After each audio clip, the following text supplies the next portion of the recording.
시청자 여러분 안녕하십니까. 4월 10일 시사정담 시작하겠습니다. 시청자 여러분, 오늘부터 4.15 총선 사전선거 투표가 시작되었는데요. 오전 10시에 현재 2.52% 투표율로 111만여 명이 투표를 한 것으로 집계돼서 역대 선거 중 가장 높은 수치가 나왔습니다. 따라서 이번 총선에서는 국민들의, 우리 유권자들의 투표율이 꽤 높은 것 아니냐, 이런 예상이 나오고 있습니다. 총선 D-5일을 남겨놓은 시점에서 또다시 윤석열 검찰총장의 거취 문제가 태풍의 눈으로 부상을 했습니다. 윤석열 제거 작업 시즌2로 불리는 정치권의 윤석열 제거, 윤석열 수호, 마케팅 진상을 이진곤 교수님과 함께 분석해 보도록 하겠습니다. 이 교수님, 지금 선거 막판에 윤석열이냐 조국이냐 이렇게 지금 양자 대결을 요구하는, 어떻게 보면은 석궁열차가 최후 충돌을 하는 그런 양상을 빚고 있는데 왜 또 윤석열이 튀어나오고 조국이 튀어나옵니까? 요번에 보니까 이 선거 이슈가요.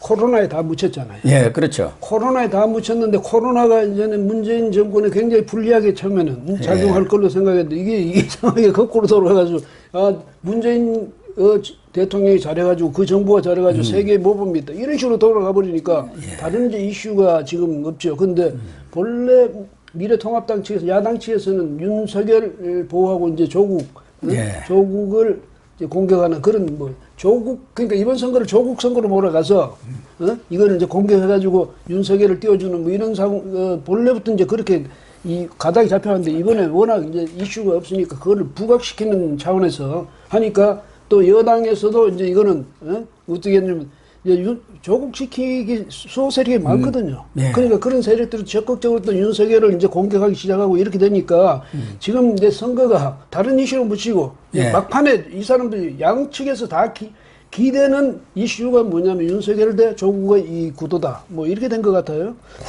이해찬 대표는 관악 지원 유세에서 관악구 승기를 잡았다. 이렇게 얘기를 했는데 나름대로 상당히 총선 판세가 유리하다고 보고 지금은 산토끼보다는 집토끼, 전통적인 지지자, 이른바 대깨문들, 대깨조들을 결집하는 게 막판 선거 전략으로 유리하다고 보고 지금 윤석열을 공격하고 조국을 살리는 쪽으로 이렇게 방향을 잡은 것도 같아요. 그러니까 워낙 저쪽에서 광범위하게 지금 그러니까 친문이 곧 친조다. 이런 식으로 구도가 형성이 돼 있어가지고 저 사람들은 이제 그야말로 이게 아주 철벽이에요. 그래서 지금 말씀하신 대로 이게 우리 편 이것만 단속 확실하게 하면 우리 편을 실망 안 시키면 우리는 된다 이런 생각인데 이왕 그랬으면 강남인가 강남 선거구에 가서 좀 이해찬 대표가 그런 식으로 이야기하지 왜 자기들 텃밭인 관악에 가서 그래요? 그러니까요. 그런데 어쨌든 민주당 측에서는 이번 총선에 치면 검찰개혁도 물 건너가고 공수처장, 국회의장 선출도 우리가 먹을 수 없다. 총선에 치면은 다 날아가기 때문에 지지해달라는 그런 거고 일당이 되어야 정권을 재창출한다 하면서 적극적인 지지세를 지금 모으고 있는 것 같고요. 통합당, 야당 측에서 원래는 이런 중간선거 때는 주도권을 잡고 적극적으로 이 공세를 펴는 입장인데 이번에는 말씀하신 대로 이 코로나19에 묻혀갖고 야당이 코로나19를 뚫고 나올 만한 그런 어떤 이슈를 제기를 못하고 있는 것이 좀 안타깝기는 해요. 그 안타까운 게 뭐냐면 지금 고 교수님 말씀하셨던 그 여러 가지 경제적인 문제라든지 많잖아요. 문제를 삼을 게 그다음에 김종인 위원장이 뭐라고 하냐면 청와대 도적대 어쩌고 이런데 어쨌든 청와대 삼류라고 오고 그랬지 않습니까? 그런 모든 이슈들을 진작부터 그걸 체계적으로 해가지고 그걸 가지고 이제 선거 전에 인맥해야 되는데 코로나만 믿고 있었는지 도대체 이제 그렇게 되고 나중에 조국이만 공격하면 되겠다든지 이렇게 좀 너무 뭐냐면 아마도 이 미래통합당 안에서 공천 때문에 너무 힘을 뺀 거 아닌가. 네, 근데 그런 측면이 좀 있기는 있어요. 왜냐하면 이쪽에 민주당에 보면 공천 별 문제 없이 넘어가 버렸어요. 아주 쉽게. 예, 예? 사실 그 말도 안 되는 짓들을 안 되는 짓인데 겉으로 보면 조용하게 넘어갔잖아요. 근데 이 미래통합당 측은 전번에 새누리당 때 그렇게 곤욕을 치르고도 이번에 또 이제 아주 좀 시끄러워져 가지고 그런 것 때문에 너무 거기서 힘을 빼는 바람에 정책 개발해 가지고 또 이 공격 그 선거에 있어서 전략적으로 상대방을 어떻게 공략해 들어간다든지 이런 데 대해서 전략을 안 세워놓은 것 같아. 어쨌든 지금 민주당이라든가 청와대는 이런 윤석열 공격이 지지층 결집도 물론 노리고 있지만 총선 이후 윤석열 총장 체제에서 지금 여러 가지 수사들이 지금 착착 진행되고 있기 때문에 그것에 대해서 봉쇄 내지는 차단을 해야겠다. 그래서 윤석열을 꺾어야겠다. 일종의 윤석열 낙마를 정조준하고 있는 것 아닌가 하는 생각이 들거든요. 저 사람들은요, 지금 공공연히 이야기하고 있잖아요. 공수처만 만들어줘 봐라. 너 수사 이제 1호다. 가는 거야. 그래가지고 뭐 공수처가 7월 달에 설립이 된다 하지 않습니까? 설치가 되면 윤석열 총장은 어쩔 수, 왜 공수처에서 일단 우리 당신 수사해야 되겠어. 수사 대상이 돼버리면 그 검찰총장이 무슨 힘을 쓰겠습니까? 그래서 그런 걸 보면 이 정권은 우리가 선거에서 승리만 하면 윤석열 당신은 죽는 거야. 이게 분명히 하고, 만약에 총선에서 우리가 지면, 이제 자기들 대깨문이나 자기들 이제 친문 세력한테 그걸 호소하는 거야. 우리 지면 우리 다 같이 죽는 거야. 우리 다 죽는다. 지금 이거예요. 예. 그러니까 대깨문들도 필사적으로 나설 수밖에 없거든. 그러니까 이게 이제 이 총선이 끝나고 나면 아마 윤석열 총장이 이 민주당이 승리를 하면 이 윤석열 총장의 검찰, 윤검찰, 이거는 이제 앞으로 우리가 다시 더 보지 못할 상황이 올 수도 있지 않느냐. 그래서 지금 윤석열을 흔들기를 집요하게 하고 있는데 윤석열 총장 자체는 뭐가 없으니까 주변을 계속 털고 있는 거예요. 그렇지 않습니까? 그러니까 그래서 뭐 그것도 그러잖아요. 예. 주로 친여 매체들을 동원했고 MBC다, 그 다음에 뉴스타파다, 무슨 김어준의 뉴스공장 이런 데서 집요하게 지금 윤석열 주변 털기를 하고 있는데 말씀하신 대로 첫 번째 장모 이 문제를 제기해갖고 지금 수사를 하고 있지 않습니까? 예. 두 번째 나온 게 이제 검찰과 언론은 유착이다. 그러니까요. 그래가지고 채널A하고 뭐 윤석열 측근 검사장이라는데 그 검사장이 지금 한동훈 전에 대검 반부패 강력부장으로 지금 알려져 있지 않습니까? 지금은 부산 고검 차장으로 가 있어요. 그러니까 실제적으로 힘을 쓸 수 있는 뭐 수사의 대상 수사를 할 수 있는 무슨 권한이 없는 사람이에요. 그래갖고 무슨 유착이 됐다 해갖고 그것을 잇따라 보도했는데 그 보도 내용도 보면은 그 제보를 한 사람이 지금 검찰에서 가장 권력형 비리로 보고 수사를 하고 있는 것이 신라젠 수사 아닙니까? 그 신라젠의 대주주로 사기 혐의로 들어가고 지금 뭐 12년형이라고 받아서 복역하는 사람이고 그 거강꾼이라는 사람 지모 씨는 거기도 사기 횡령 배임 뭐 이런 걸로 해갖고 5번 전과 5범짜리 얘기를 듣고 지금 계속 보도가 나오고 있는 거 아닙니까? 그러니까 그게 말이 되나요? 예, 아무리 뭐 친여 언론이라고 그래도 친여 매체라고 그래도 이게 언론의 그 본성은 지켜야 되는 것 아닙니까? 예. 그렇죠? 그 본령은 지키면서 뭐랄까 논평 같은 걸 통해서 친여적으로 그렇게 하는 건데 스트레이트 기사에다가 팩트 기사에다가 말이죠. 이 사람들이 뭐냐면 충분히 그 취재도 안 해보고 배경 취재도 전혀 안 하고 그냥 그 사람 얘기하더라고 그 녹취록 그걸 가져와서 그대로 써요. 말이 안 되죠. 팩트 체크를 해야죠. 그 이런 식으로 하는 크로스 거는 체크를 해야 하고 상대방 얘기도 듣고 또 반대쪽 얘기도 듣고 해서 나름대로 기자가 확신이 있어야 쓰는 거지. 그리고 이제 제대로 된 언론사면 게이트키핑 시스템 다 돼 있잖아요. 아, 그럼요. 그러면 이쪽 일선 기자가 써도 그 위에서 이제 게이트키퍼들이 그러니까 데스크나 뭐 국장단에서 이걸 보고 편집회의나 이런 데서 보고 이거는 다시 재확인하라든지 뭐 하라든지 이렇게 지시를 해야 될 텐데 오히려 제가 볼 때는 위에서 지시한 것 같아 밑에 기자한테 야 이거 이런 식으로 좀 기사 써. 그런데 이렇게 되면요 정부가 자꾸 이렇게 힘을 발휘한다 나의 힘이 이렇게 세구나 스스로 그렇게 만족하는 사이에 정권은 밑으로부터 무너지기 시작한다는 거 이걸 이제 생각해야죠. 그런데 이제 문제가 되고 있는 채널 A 하고 그 검사장하고 뭐 이렇게 가까운 관계였고 그 검사장의 녹취록까지를 갖고 있다 이런 얘기를 했는데 채널 A만 하더라도 그 이모 기자라는 분이 조금 취재 의혹이 앞선 것은 사실이고 그래서 채널 A에서도 취재 윤리를 위반했다고 해가지고 지금 진상조사를 하고 있는 것 같아요. 그러나 이 채널 A 측에서는 말하자면 위에 부장급 이상 간부들은 그런 보고를 못 받은 모양이에요. 그러니까 일선에서 뭐 검찰 출입하는 그런 기자들 간에 뭐 이런 취재 경쟁이랄까 의혹이 앞서갖고 일이 벌어진 것으로 이렇게 보고 있거든요. 근데 MBC 경우는 좀 다른 것 같아요. 근데 이제 채널 A가 취재하는 방식도 사실은 문제죠. 왜냐하면 가서 다른 사람을 은근히 압박을 그러니까 봐줄 수 있을 것처럼 한다든지. 그러니까 사기 혐의로 들어가 있는 대주주 그 사람을 이철 씨라고 있지 않습니까? 신라젠 대주주로. 그 사람한테 내가 검사장을 잘 아니까 당신이 뭐 유시민 씨에 대한 문제를 나한테 제보를 하면은 좀 봐주겠다. 뭐 이런 식으로 얘기를 했다는 거 아닙니까? 그건 잘못된 거죠. 그렇다면 이 취재가 이게 근본적으로 잘못된 취재고요. 그런 것은 이제 채널A 그 기자도 책임을 져야 될 일인데 문제는 그러면 그 녹취록 갖고 이제 가가지고 나 이 사람 말이 이렇게 이야기했다고 그러면 MBC는 그걸 확인해야 될 거 아니야. 한번 저 차장한테 가서 한 차장에 당신이 이랬어? 그럼 그건 내 목소리 아니야. 그거 확인하면 될 거 아니에요. 본인은 아니라고 그러는 거예요. 그러니까 내 목소리인지 아닌지 그걸 확인할 수 있잖아요.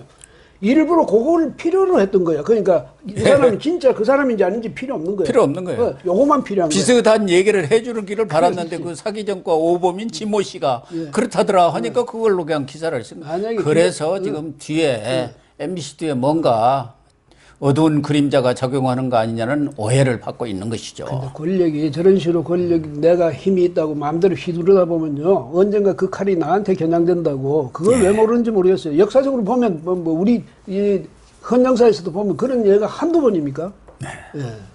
또 하나는 지금 장모뿐만 아니라 이 검언유착은 뭐 윤석열 총장하고는 직접적 관련도 없습니다만은 윤석열 총장의 부인 김건희 씨 주가 조작 연루설 이걸 또 뉴스타파가 계속 보도를 했는데 이 뉴스타파에 제보 온 사람도 방금 이 검언유착에 나왔던 그 지모 씨라는 사람이에요.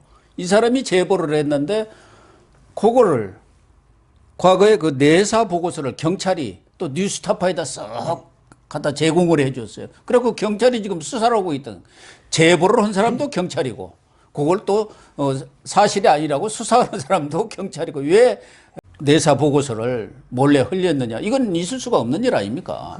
그러면 이걸 통해서 우리가 정말 알 수 있는 게 뭐냐면 왜 정권 측이 그렇게 집요하게 검경 수사권 조정을 하고 수사권을 몽땅 경찰에 넘겨주려고 그렇게 애를 썼는지 이제 드러나잖아요. 그러니까 경찰은 말을 잘 듣거든. 그다음에 하라면 그냥 시키면 시킨 대로 해요. 검사들은 좀 그래도 소수 정예라고 그러지 않습니까? 자기들 말 맞다는. 이를테면 자기들 스스로가 엘리트라는 그런 의식이 있는데 경찰은 그런 데 비해서 좀 말하자면 수도 많고 덩치가 크잖아요. 이런 게 있으니까 거기서는 자체 내에서도 충성 경쟁이 충분히 일어날 수 있거든요. 그래서 이걸 우리가 경찰은 이렇다, 검찰은 이렇다고 구분하는 건 아니지만은 요즘 하는 작태를 보면 나 딴 이야기 안 할게요. 황운하 이거 출마하는 거 보세요. 그 사람들 인식이 그렇다고. 그러니까 뭐 누구를 편들려는 건 아니지만 이 김건희 씨 부인의 사건도 2013년 사건이고 지금 경찰 측에서도 김건희 씨가 그 내사 보고서에는 없다. 또 김건희 씨가 주가 조작에 전혀 관련되지 않은 것으로 이렇게 조사가 된 걸로 이미 발표를 한 거예요. 경찰에서도. 그러고 그 윤석열 총장 그 청문회 때 야당이 그럴 때 여당은 왜 그런 거 적극적으로 막고 나서가지고 아니라고 그랬습니까? 그러니까. 자기들이 아니라고 해놓고 자기들이 막 보호하고 막고 나서고 이제 와서 왜 야당들이 쓰던 그 무기를 꺼내가지고 자기들이 쓰고 있습니까 지금? 또 하나는 우리가 이런 조직에서 보면 늘 좀 뭐랄까 그 요새는 하도 인터넷 전산망이 발달되어 있으니까 누가 뭘 올리는지 알 길이 없어요. 또 그 사람이 무슨 생각을 가지고 올리는지 알 길도 없고 또 어떤 영향을 받아서 올리는지도 알 길도 없는데 얼마 전에는 또 검찰 수사관으로 있는 4급 공무원이 윤석열 총장에 대해서 또 사퇴하라 이런 내부 전산망에 글을 올려갖고 파문이니까 뭐 본인이 내렸다고는 하더라고요. 근데 이런 것들도 과연 그 사람의 자유로움 거기다 썼나? 그런 또 의구심이 드는 경우가 많잖아요. 그런 경우 우리가 많이 봤잖아요. 근데 이게 그것도 정권이요. 만약에 그걸 이용하려고 정권이 분위기를 이렇게 몰아가잖아요. 윤석열 총장 몰아내기를 누구든지 보면 예, 문 대통령 표정만 보면 알잖아요. 저 사람이 윤석열 총장에 대해서 얼마나 감정을 갖고 있는지. 이렇게 되면 그 조직 내에서 그런 일이 안 시키더라도 일어날 수 있어요. 그럼요. 충성하려고 한 건 하려고. 또 줄을 서지 않습니까? 이런 줄이냐, 이쪽 줄이냐 해갖고 나는 이쪽으로 가는 게 살겠다. 내 승진에도 도움이 되고 뭐 여러 가지로 유리하다 하면은 그렇게 쓰는 사람들이 많아요. 양심을 파는 사람이 뭐 한두 사람입니까? 예, 그러면 어떻게 되냐면 정부가 스스로가 자기를 자기의 기반을 무너뜨린 거예요. 왜 정부 기관들을 안에서 그런 식으로 만약에 무질서하게 되고 기강이 없게 되고 거기서 서로가 서로에게 총질하는 이런 상황을 정부가 만들어 놓는다. 윤석열이 하나 그러면 처분하고 나면 뭐 전부 자기 편으로 돌아옵니까? 그러니까요. 아니 또 제2의 윤석열, 제3의 윤석열이 등장할 수도 있거든. 예, 그러니까 또 안 그렇더라도 국민들한테 엄청스러운 신뢰를 잃는단 말이죠. 윤석열이 만약 지금 몰아내죠. 윤석열 몰아내고 나면 이제 해결될 것 같습니까? 국민들한테 그만큼 불신이 더 쌓일 거 아니에요. 총선 전이나 몰아내겠습니까? 워낙 여론 눈치를 보라고 안 하는 거고 결국은 2년 후에 뭐 있습니까? 대선이시죠. 그러니까 총선이 끝나면은 이미 만약 총선에서 이겼다 하면 뭐 눈치 안 보고 몰아낼 겁니다.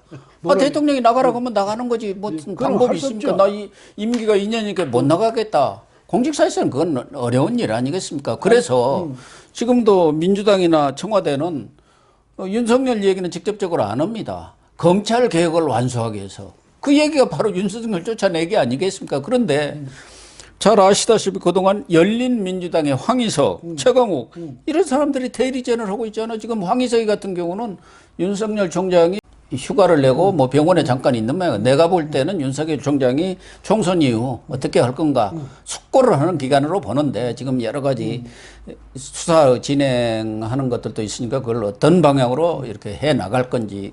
그런데 뭐 병원에서 나와가지고 휴가에서 복귀하면은 사퇴를 보는 모습을 봤으면 좋겠다.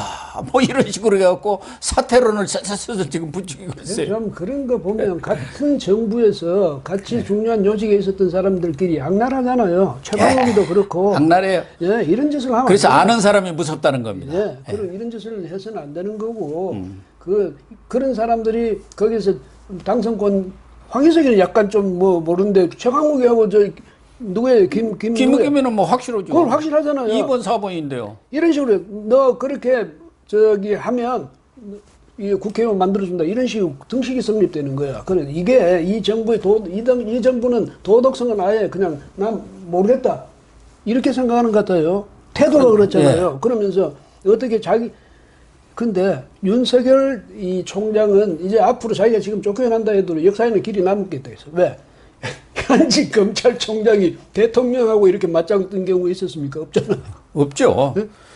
그러니까 뭐 일부 언론에서도 칼럼이나 사설을 통해서 청와대가 그렇게 못마땅하면은 자꾸 검찰총장 어떻게 보면 법의 수호자인데 그런 기둥인데 그 사람을 흔들지 말고 차라리 쳐라. 그런 얘기가 나오고 있는 거 아닙니까? 왜 떳떳하니 못 오고 뒤에서 흔들어갖고 본인 스스로 되게 그렇게 몰아가잖아요. 지쳐가지고 에이 그만둬봐라 이렇게 사표 내기를 바라는 거예요.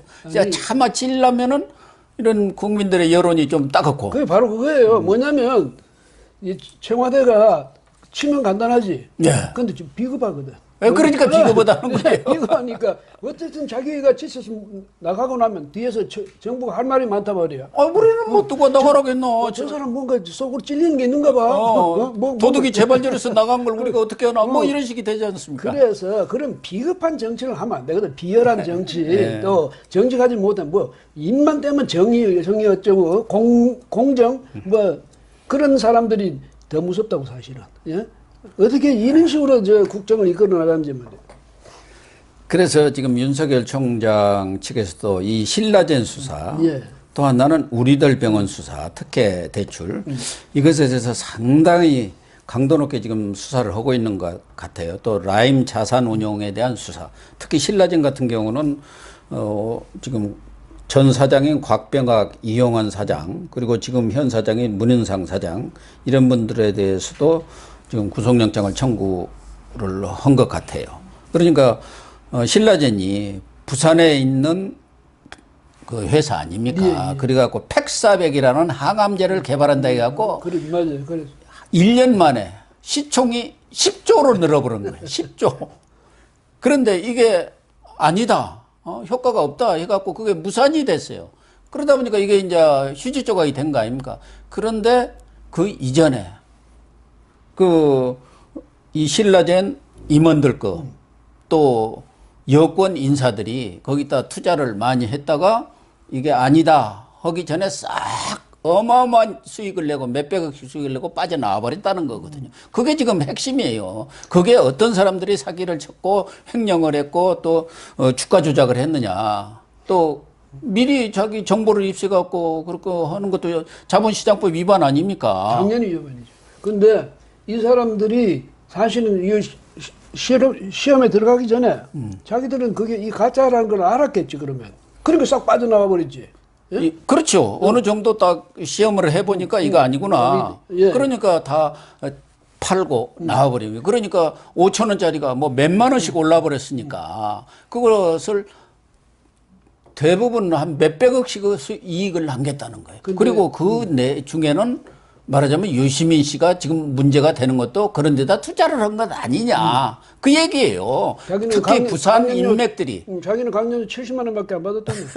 친문 부산 인맥들이 많이 투자를 했다는 게 지금 시중에 루머 아닙니까? 그래서 지금 검찰이 아주 강도 높게 수사를 하고 있는 거 아니에요. 그러니까 이런 부분들이 만약 총선 후에 본격 수사에 들어가서 소위 말해서 실세 여권 인사들이 연루가 됐다고 하면은 이 정권은 끝장이 날 가능성이 크거든. 그 윤석열 총장이요. 제가 만약 윤석열 총장이라면 이렇게 될 거 아니에요. 내가 어차피 총선 끝나서 민주당 측이 또 아니면 범여권이 이 다수 의석을 확보한다.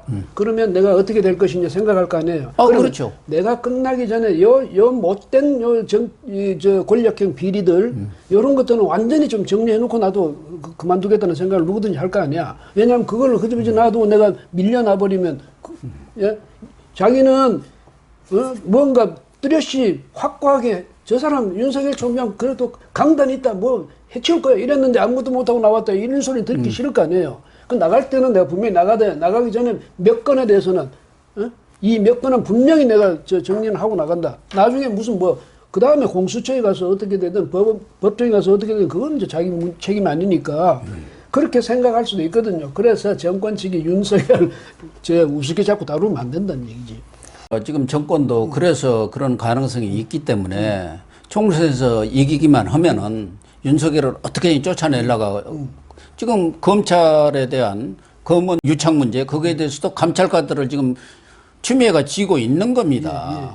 대검에 대해서 2번이나 경과보고서 진상보고서를 올리라 해놓고 지금 쥐고 있는 거예요. 끝나고 나서 이겼다 하면은 이거 진상보고서를 보니까 믿을 수 없다. 감찰을 진행하겠다 하면은 윤석열 총장이 손발이 묶여버리는 겁니다. 그렇죠. 그런 여러 가지 작업들이 아주 본격적으로 진행되지 않겠냐. 그런 부분들을 아마 윤석열 총장이 휴가를 좀 내 가지고 내가 어떻게 대처해 나갈 건지, 어떻게 처신해야 할 건지 이런 것들에 대한 정리를 하고 있는 시간 아니겠나. 저는 그렇게 보는 거예요. 그렇죠. 그래서 그러면서도 윤석열 총장은 타협할 생각은 못하지. 이제는 못하지. 왜냐하면 그야말로 돌아갈 다리를 끊어버렸으니까 잠도를 태워버린 셈이거든. 그런데 그렇게 됐을 때 윤석열 총장이 가장 효과적으로 가장 국민들이 또 궁금해하고 또 국민적인 의혹이 있고 반드시 이건 정리돼야 할 사업은 그런 그 대상 수사 대상을 몇 개를 아마 선택해가지고 조금만은 내가 처리하겠다 이런 생각을 할 수가 있는데 지금 저는요 그 정권에 있는 추미애 장관도 그렇고 여러 사람들 그 핵심에 있는 권력 실세라는 사람들 머리 다 좋은 사람들 아니에요, 그렇죠? 우리나라에서 최고 머리 좋다는 사람들만 모여 있는 거죠. 어떻게 그 좋은 머리를 이렇게 못된 데만 씁니까? 그러니까요. 아주 꼼수 이런 데만 발달해가지고 좋은 머리를 좋게 써야 하는데. 그래서 외국 같이 미국이나 일본이나 이런 데 같이 노벨상이나 좀 많이 타오든지. 그 다음에 또 오늘 뭐 조선일보 났던데 그 저기 뭐예요 기무사 네, 기무사 거기서는 또 지난번 계엄문건 합동 수사단을 구성해 갖고 이 조사를 벌였는데 결과적으로는 아무것도 없었잖아요. 수많은 사람 데리고 가가지고 뭐그 신문하고 뭐 이래가지고 나온 게 없다는 거 아니야? 예? 105일 동안 204명을 조사를 했습니다. 그것도 문재인 대통령이 직접 특별 수사를 지시했잖아요. 그 뭐 외국에 있으면서 지시를 했잖아요. 그러면 자기가 그는 지금 이런 상황이 됐으면 대통령이 뭐 입장을 이야기해야지. 내가 수사 없어 아니요 아니야 알았어. 이렇게 되면 거기서 그런 이재수 장군 같은 사람 어떻게 되는 거야? 예? 그 얼마나 억울하겠습니까? 본인 스스로 극단적인 선택까지 했죠. 이 사람들이 정말 못됐어요. 왜 못됐냐면 자기 입으로 사람 죽여도 이건 괜찮아. 야, 그러면서 다른 데 가서는 뭐 눈물 흘리고 이러거든. 옛날에 그 노무현 대통령도 뭐 전 대통령도 네. 누구예요? 그 남상국이 네. 대우건설 사장. 사장. 네. 자기 입으로 죽였잖아요. 그러니까. 문재인 대통령도 마찬가지로 이재수 자기 입으로 죽은 거 아니야 그러면. 야, 이런 데 대해서는 무슨 그런 문제가 나중에 보니까 아 이거 내가 생각했던 거 좀 잘못된 것 같다. 참 미안하다 그 점에서는. 그럼요. 얼마나 이 사람들이 가서 고통을 받았겠습니까? 그럼요. 조사를 받으면 주변까지 탈탈탈 다 털었다는 거 아닙니까? 제가요, 저 평생 언론에 있었잖아요. 요즘도 파출소에 별로 지나가고 싶은 생각이 없어. 권력기관이란 그런 데예요. 네. 국가라는 게 기본적으로 법으로 인정한 폭력기관입니다. 예. 폭력을 가지고 정당하게 쓰는 게 이제 국가로서의 정당성이 있는 거고, 그걸 나쁘게 쓰면은 조폭이 되는 거예요. 그러니까 이제 이 합법적으로 폭력 행사가 합법적으로 이제 용인될 수 있는 데가 국가죠. 국가거든. 예. 그런데 이 국가가 그 폭력을 불법으로. 사사로운 뭐 자기 목적으로 자기 이해에 따라서 이걸 행사하면 그거는 이제 폭력 정권이고 잡혀가는 거지. 조폭 정권이에요. 예. 예. 그게 이제 뭐 이런 것은 용납이 안 되거든요. 그래서 자기들 맨날 이야기할 때 무슨 쿠데타니 뭐니 맨날 그렇게 이야기하잖아요. 그러면서 뭐 응징한다 이래놓고 자기들은 예사로 국가 권력 가지고 이런 식으로 아무리 한 개인이라도 이렇게 하는 건 아니죠. 그래서 그 계엄문건 수사했던 합동 수사단 사람들이 1번을 찍어라. 1번 찍지 않고 정권 바뀌면 우리 다 죽는다. 이렇게 자꾸 이야기하고 다닌다는데 공무원이 그러면 돼요? 그 사람들 다 공직자들 아니에요? 잡아가야 돼요. 자기들이 다른 사람 잡아왔듯이. 뭐 언론 보도니까 사실 여부는 확인할 길은 없습니다만. 그러니까 우리가 항상 하는 이야기로 사실이라면 그다음에 사실이라고 믿을 만한 충분한 그게 있어요. 정황이. 왜? 이 우리나라에서 최고 가는 그런 언론기관 중에 하나가 보도한 거 아니에요. 그렇죠. 예? 근거 없이 했겠습니까? 그러니까 우리는 충분히 그걸 그 옳다고 우리가 믿을 만한 충분한 정황이 있는 거예요. 그러니까 그 사람들은 잡혀가야지. 그렇습니다. 어? 제대로 조사를 해서 잡아가야지. 진짜 잡아가야 해요. 네, 시청자 여러분. 오늘부터 사전투표가 시작됐습니다. 반드시 유권자로서 투표를 해야 합니다. 그래서 엄중한 심판을 내려주셔야 합니다. 오늘 방송 마치도록 하겠습니다. 시청해 주셔서 감사합니다.